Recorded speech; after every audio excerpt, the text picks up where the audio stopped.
이튿날 아그리빠와 버니게가 크게 위엄을 갖추고 와서 천부장들과 시중의 높은 사람들과 함께 접견 장소에 들어오고 베스도의 명으로 바울을 데려오니 베스도가 말하되, 아그리빠 왕과 여기 같이 있는 여러분이여, 당신들이 보는 이 사람은 유대 모든 무리가 크게 외치되 살려두지 못할 사람이라고 하여 예루살렘에서와 여기서도 내게 청혼하였으나 내가 살피건대 죽일 죄를 범한 일이 없더이다.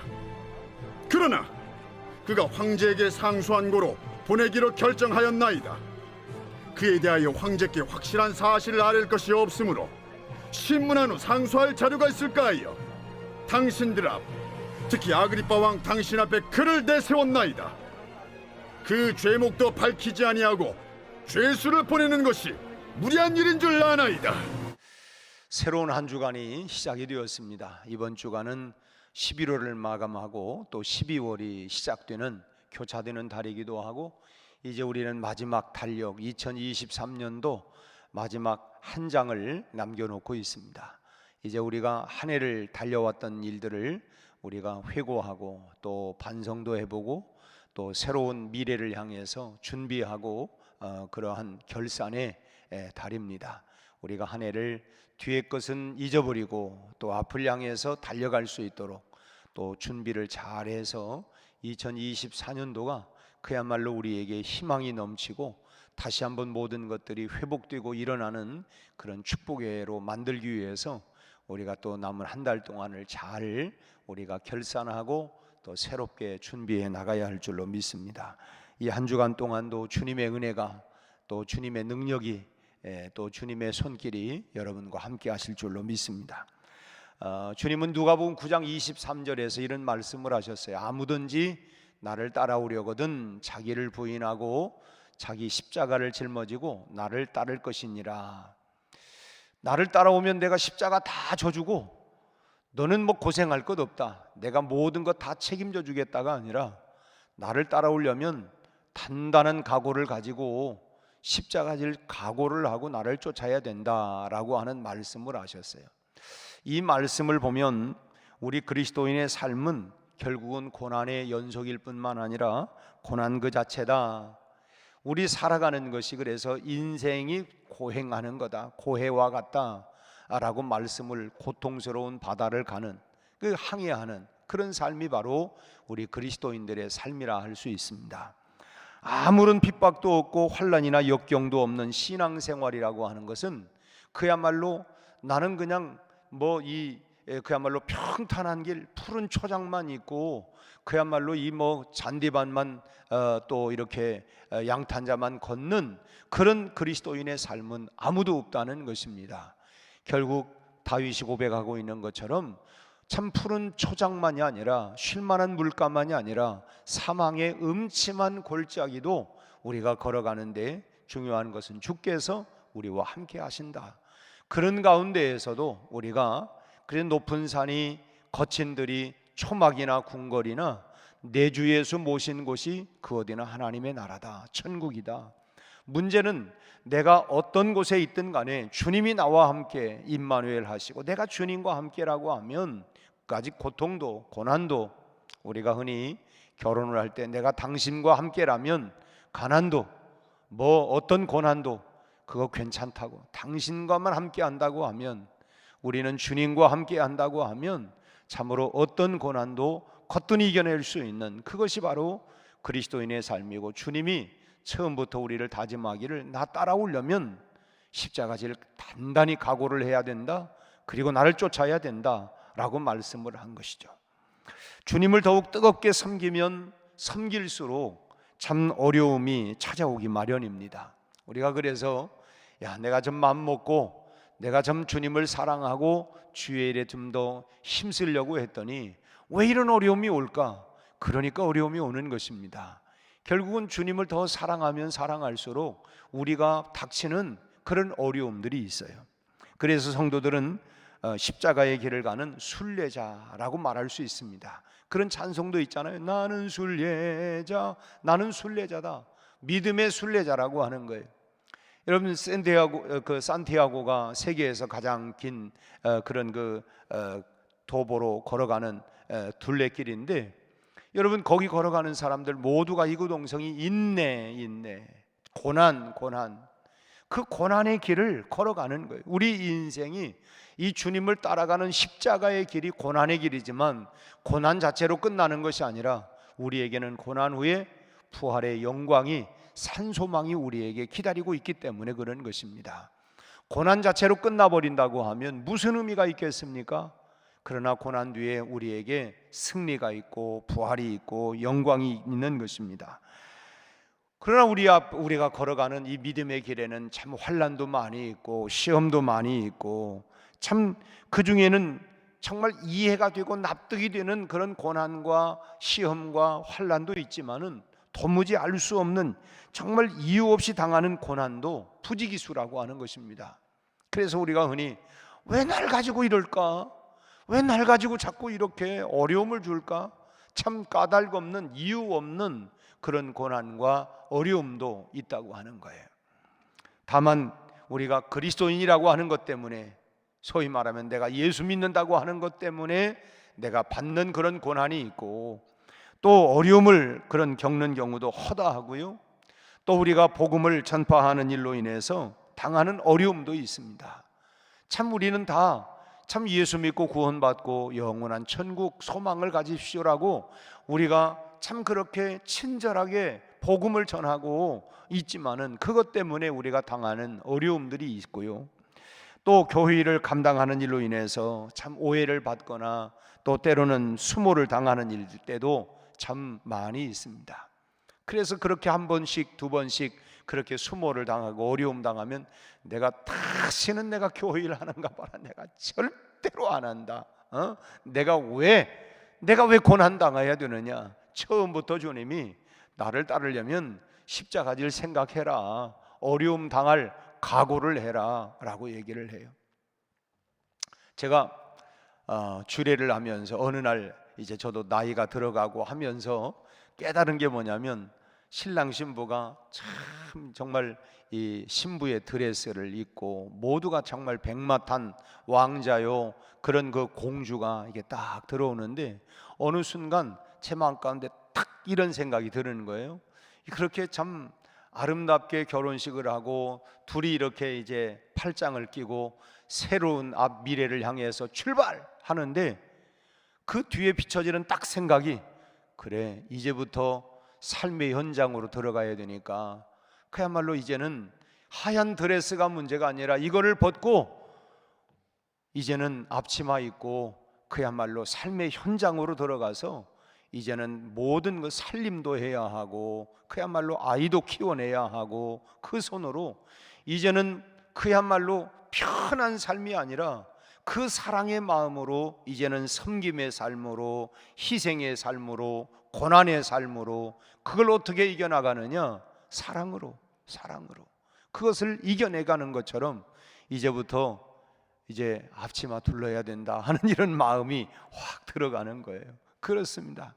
여러분, 우리가 주님을 따라가는 길들이, 우리가 부부가 서로 사랑하지만 그 다음에 내가 짊어지고 가야 할 그런 십자가라고 하는 것이 있는 것처럼, 주님을 사랑하고 따라가는 길에는 이제부터 우리가 책임을 지고 또 내가 짊어지고 나가야 하는 그런 사랑의 십자가, 그러나 상급, 기쁨, 영광의 십자가가 우리에게 따라가고 있다라고 하는 것입니다. 사도 바울은 역경과 고난 당한 사실만 볼 때에 참 그야말로 둘째가라면 서러울 정도로, 우리가 흔히 나 정말 억울하다고, 나 이거 속상하다고, 내가 이렇게 말이지 이런 말을 내가 들었다고 하지만은, 이 바울을 비교해 보면 그야말로 우리는 참 부끄러울 수밖에 없는, 참 정말 이런 환난과 고난과 오해와 이런 걸 당한 사람을 꼽으라고 하면 아마 바울이 둘째가라면 서러울 정도였을 거예요. 오늘 본문에도 바울은 정말 어처구니 없는 그런 지금 재판을 받고 있습니다. 그래서 바울이 받고 있는 이 재판에 대해서 생각을 해보려고 하는데, 지금 바울이 받고 있는 이 재판은 한마디로 말하면 이유 없는 그런 그 고난이라고 할 수 있습니다. 이유가 없는 고난이다. 왜냐하면 바울에게는 재판에 회부될 만한 어떤 죄목이 없기 때문에 그래요. 한번 생각을 해보세요. 아무런 죄목도 없는데 감옥에 갇혀가지고 2년 동안 그냥 계속 있다고 생각을 해보세요. 얼마나 복장이 터지겠습니까? 아니, 죄목이라도 있어가지고, 뭐라도 죄목이라도 있어가지고 한다고 하면 나 그거 아닌데, 나 그거 아니라고 하면서 하지만은 지금 죄목도 없는 상황 속에서 지금 감옥 속에 갇히고 있는, 이러니 얼마나 참 복장이 터지겠어요. 얼마나 억울하고 속상하겠습니까? 오죽하면 베스도가 바울을 살려두지 못할 사람이라고 막 그냥 장황하게 이 고소하고 떠드는 사람들 말해서, 그래? 이 사람들이 저렇게 떠들어대는 거 보니까 뭔가 문제가 있구나 해가지고 그야말로 현미경처럼 이 바울을 들여다보았는데 도무지 아무런 죄를 찾아보지를 못했다는 거예요. 이 베스도 총독도 이 바울의 죄목을 전혀 당시 로마의 법을 가지고, 이 아무리 그 로마의 법 잣대를 가지고 재봐도 이 그 감옥에 갇혀 있을 수 있는 아무런 근거나 이유가 없었던 것입니다. 더욱이 그는 지금 그러한 자신의 고민을, 야, 이게 아무 죄목이 없는데 사람들은 이게 죄인이라고 자꾸 얘기하니 이 참 고민스럽다. 그래서 이 아그리빠 왕과 상류층 앞에서 지금 자기의 이 내가 이 바울에 대한 이야기들을 지금 이 아그리빠 왕과 상류층 사람들에게 지금 얘기하고 있는 내용이 오늘 본문의 25절과 26절인데 같이 한번 읽겠습니다. 내가 살피건대 죽일 죄를 범한 일이 없더이다. 그러나 그가 황제에게 상소한 고로 보내기로 결정하였나이다. 그에 대하여 황제께 확실한 사실을 알릴 것이 없으므로 신문한 후 상소할 자료가 있을까 하여 당신들 앞, 특히 아그리빠 왕 당신 앞에 그를 내세웠나이다. 지금 베스도가 무슨 뜻으로 지금 이런 말을 하고 있는 겁니까? 이 말은 죄가 없지만은 바울이 황제에게 호소를 했고, 또 호소한 이상 아무 죄도 없는 사람을 황제가 재판하게 할 수는 없기 때문에 내가 부득이하게 무언가 죄목을 찾지 않으면 안 되겠다라고 하는 말입니다. 이건 죄를 꼭 찾아서 이 아그리빠 왕에게 이 상소를 했으니까 이 죄목이 이런 것입니다 라고 이렇게 내가 찾아봤다. 언뜻 들어보면 이것은 바울이 상소를 했으니까 바울의 말을 잘 수용을 했구나, 이렇게, 그래서 이 바울의 말대로 로마 황제 앞에 세우기 위해서 부득이하게 그렇게 했구나라고 하는 말처럼 들리지만, 이것이 죄 없는 바울에게 가해지는 고난에 대한 정당한 사유가 될 수는 없다고 하는 것입니다. 자기는 총독이에요. 소위 말하면 1심에서 아무런 죄가 없는데, 아무런 이 근거를 찾을 수가 없는데, 그러니까 내가 2심으로 올리겠습니다. 이건 말이 안 되잖아요. 1심에서 자기 재판의 권한으로 재판을 할 때 아무런 죄목이 없으면 무죄 해가지고 석방을 해줘야 되는데, 석방을 한 게 아니고 아무런 근거는 없지만 그저 그냥 이 바울이 상소를 하니까 그냥 올리겠습니다. 그 죄목은 없어요. 근데 올린다는 거예요. 이거는 참 어찌 보면은 참 자기의 권한을 가지고 얼마든지 풀어줄 수 있지만은 이 풀어주지를 않은 거예요. 참 총독에게 그만한 권한이 있음에도 불구하고 석방시키지 못한 것인데, 참 살다 보면 우리가 억울한 일을 당할 일들이 종종 있지 않습니까? 정말 복장 터진다. 내가 이 속을 다 꺼낼 수도 없고 말이지. 속을 좀 보여주고 싶다, 내가 꺼낼 수만 있다고 하면 이런 억울한 일들을 우리가 종종 당하는 때가 있어요. 참 억울한 일보다 더 억울하고 복장이 터지는 건 또 뭐냐면은, 내가 억울하다고 하는 사실을 지금 뻔히 다 저 사람이 알고 있는데도 불구하고 참 나를 외면할 때 내가 저 사람 그게 아니야, 그게 아니라고 뻔히 아는데도 불구하고 알면서도 뭐라고 좀 얘기 좀 해줘봐, 그냥 침묵하고 있는 거예요. 그러면 얼마나 참 속상합니까? 내가 아니라고 하는 걸 뻔히 알면서, 그게 아니라고 하는 걸 아는데도 말하지 않는 걸 말을 해주지를 않는 거예요. 그럼 정말 막 복창이 터지고, 아니 뭐라고 좀 말 좀 해줘봐. 내가 아니잖아. 모르세? 참 이럴 때에 야, 내가 이 사람을 믿고 내가 지금 살았다는 거야? 이 사람이 내 친구 맞아? 이 사람이 정말 내가 참 그럴 때에 얼마나 복창이 터지고 참 속상한지 알 수가 없어요. 그런데 지금 바울의 처제가 바로 그렇다는 것입니다. 자신이 지금 무죄한 사실을 다 알고 있는 이 베스도 총독이 아무런 죄가 없다라고 하는 걸 뻔히 알고 그렇게 말했는데도 자신을 석방시키지 않음으로 해서 당하는 이 이유 없는 이 고난, 이유라도 알면 그래 내가 그런 이유라고 하면 내가 억울하기는 하지만 그래도 그런 이유라고 있으니까 이렇게 그래도 조금 위안이 되는데, 그게 아무 이유도 없이 받는 고난이기 때문에 지금 바울은 더 견디기가 힘든 고난이라고 하는 것입니다. 근데 역으로 또 바울이 받고 있는 이 고난이 이유 없는 고난이라고 했는데, 이 재판은 또 이유가 있는 고난입니다.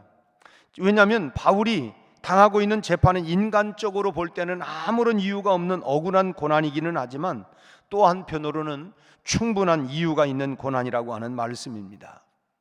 주님께서 제자들을 향해서 이런 말씀을 했습니다. 누가복음 21장 12절 13절 말씀에서 내 이름으로 말미암아 너희에게 손을 대어 박해하며 회당과 옥에 넘겨주며 임금들과 집권자들 앞에 끌려가거니와 이 일이 도리어 너희에게 증거가 되리라. 이 일이 너희에게 증거가 되리라. 물론 예수님께서 산상수훈에서도 나로 인하여 너희가 핍박을 받고 능욕을 받고 욕을 먹는 자가 복이 있다, 하늘에 상급이 있다, 이렇게 참 팔복 가운데에서도 말씀을 해주셨지만, 이 직접적으로 제자들을 향해서 임금들 집권자들에게 끌려가고 일이 도리어 너희에게 증거가 된다, 증거가 된다. 참 이 말씀은 제대로 믿는 사람들에게는 그만한 고난이 닥칠 것이기 때문에 마음에 단단한 각오를 해야 된다.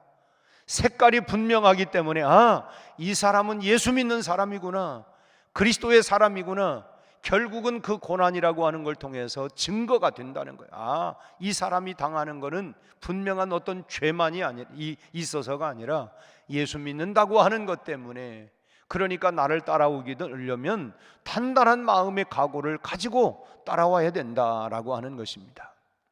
어제 우리 각 기관 정기 총회를 했습니다. 새로운 이제 회장들이 했는데 한 해 동안 감당하려면 단단한 각오를 해야 할 것입니다. 이런 소리 저런 소리 아니면 말고 나는 그냥 해봤지. 어제도 우리가 마태복음 26장의 말씀을 21장 말씀을 통해서 참 그런 비유의 말씀을 우리가 함께 들었습니다마는, 참 먼저 온 사람들이 또 그렇게 한마디, 본래 그런 얘기 하잖아요. 묵은 닭하고 해닭하고, 알은 해닭이 잘났지만 묵은 닭이 해코지를 자꾸 하는 거예요. 묵은 닭이 한 번씩 찍으면 벼슬에 막 피가 낭자하고, 그리고 못 먹게 하고 방해를 하고, 어쨌든 간에 참 그런 일들이, 참 차라리 교회밖에 안 믿는 사람이 한다고 하면 내가 견딜 수도 있고, 그래 이건 그러지만은 세상에 알만한 사람이 이럴 수 있어? 이해할 수 있는 사람이 저럴 수 있어? 이게 이제 힘든 거예요. 왜 며느리하고 시어머니가 어렵냐? 같은 여자로서 당신도 살림해봤고, 당신도 애 낳아봤고, 당신도 애 키워봤고 다 아는데 왜 저럴까? 오히려 더 감싸주고 이해해 주어야 되는데 왜 저럴까? 아마 그게 그거 같아. 다 알만한 사람이, 이해할 수 있는 사람이 그냥 그렇게 얘기를 하니까 더 힘든 거예요. 그래서 어제도 그런 말씀도 나눴어요. 왕년에 누가 안 해봤나? 이제 이런 부분들이 참으로 힘들고 어렵게 해요. 그러나 우리에게 맡겨진 짐들을 감당하기 위해서는 우리가 잘 기도하고 단단한 마음의 각오를 가지고 우리가 출발을 해야 할 줄로 믿습니다. 지금 바울의 고난은 그래서 이유 있는 고난이기도 한 것입니다. 말하자면 예수 믿는 징표로서의 고난, 주님 말씀의 성취로서의 고난, 그 고난이 바로 바울의 고난이고 또 믿는 우리들의 고난이라고 하는 것입니다. 너희가 내 이름으로 말미암아 고난을 당하는 것은 오히려 그것이 너희에게 증거가 된다. 그래서 그럴 때마다 우리가 이 말씀을 붙잡고, 주님, 그렇습니다, 내가 주님을 사랑하고 주님을 믿고 따라가는 증거입니다. 그 증거로 내가 지금 이런 아픔을 당하고 이런 오해를 받고 이런 고난을 당하는 것은 내가 주님을 사랑하는 증거입니다 라고 하는 마음을 우리가 단단히 가지고 따라가야 된다라고 하는 것입니다. 성도는 참 아무런 죄도 없이 고난과 고초를 당하는 경우들이 있습니다. 그러나 굴복해서는 안 된다고 하는 것이죠. 성도의 앞날에는, 우리 앞날에는 이 부활의 삶이 기다리고 있기 때문에, 또 우리에게는 분명히 상급이 기다리고 있기 때문에 우리가 정말 주님을 그럴 때마다 단단히 붙잡고, 십자가 단단히 붙잡고 날마다 우리가 선한 싸움을 싸우며 달려가야 할 줄로 믿습니다. 여러분, 그래서 성도의 고난은 받을 이유가 충분한 고난입니다. 평안과 기쁨만이 우리의 전부가 아닙니다. 물론 우리는 결혼을 할 때도 그냥 양탄자길만 걸고 푸른 초장만 가기를 원하지만 어찌 우리 인생의 길이 그런 일만 있겠습니까? 그래서 우리는 그것만이 아니라 우리가 고난의 길, 그리고 정말 그런 그 험한 길, 평안과 기쁨만이 전부가 아니라 고난과 역경의 길도 우리가 걸어가야 된다라고 하는 것입니다. 고난도 받아야 되고, 때로는 참 억울한 눈물도 흘릴 때도 있고, 그렇죠, 억울한 눈물도, 속상한 눈물도 흘릴 때가 있습니다. 그러나 여러분, 이것이 우리에게 주신 하나님의 귀한 은총이라고 하는 것을 알고, 그래, 내가 주님을 사랑하는 특권이다, 주님의 은총이다, 이렇게 우리가 확신을 가지고 끝까지 이기며 믿음으로 승리하며 나가는 이 한 주간도 뿐만 아니라 주님이 오시는 그날까지 오직 믿음으로, 오직 기도로, 오직 성령님과 함께 승리하는 우리의 발걸음들이 다 되시기를 주의 이름으로 축원합니다. 기도하겠습니다. 하나님 아버지, 오늘 또 우리에게 참으로 주님을 사랑하는 그 사랑의 마음, 그리고 믿음, 소망을 가지고 오늘 또 주님과 함께 하나님 걸어가는 동행의 우리 모든 삶에 어떠한 고난도 역경도 이겨나갈 수 있는 능력과 담대함과 인내함을 더하여 주시옵시고, 우리가 우리의 모든 삶을 통하여 그럴 때마다 그리스도를 드러내고 증거할 수 있는 기회들이 되게 하여 주옵소서. 지난 한 해 동안 하나님이여 귀한 사명을 붙들고 달려온 귀한 사역자들을 축복하여 주옵시고, 새롭게 하나님이여 또 이제 일을 붙잡고 출발해 나가야 할 귀한 일꾼들을 주님 축복하여 주셔서 우리 아버지 하나님이여 참으로 주님을 사랑하는 그 뜨거운 사랑의 마음과 열정, 그리고 하나님 십자가를 짊어지는 사명감을 가지고 한 해 동안 잘 거뜬히 이겨나갈 수 있도록 감당하도록 우리 하나님 성령 충만하게 하시고 믿음과 담대함을 더하여 주옵시고 단단한 마음의 각오를 가지고 출발할 수 있게 하여 주시옵소서. 우리 하나님 참으로 우리 모두가 다시 한번 일어나 우리 하나님이여 더욱더 주님을 사랑하고 이 땅에 하나님이여 이 세상을 변화시켜 나갈 수 있는 변혁의 주인공들이 되게 하여 주옵시고, 예수 사랑, 예수 복음을 통하여 세상을 변화시켜 나가는 우리 온 성도들이 되게 하여 주시옵시고, 이 한 주간 동안도 주께서 함께 하시고 한 해를 하나님이여 잘 정리하고 새해를 준비할 수 있는 이 마지막 결산의 달을 우리 하나님 지혜롭게 잘 준비하게 하여 주셔서 저들의 모든 삶의 풍성함이 있게 하여 주옵소서. 예수님의 이름으로 기도하옵나이다. 아멘.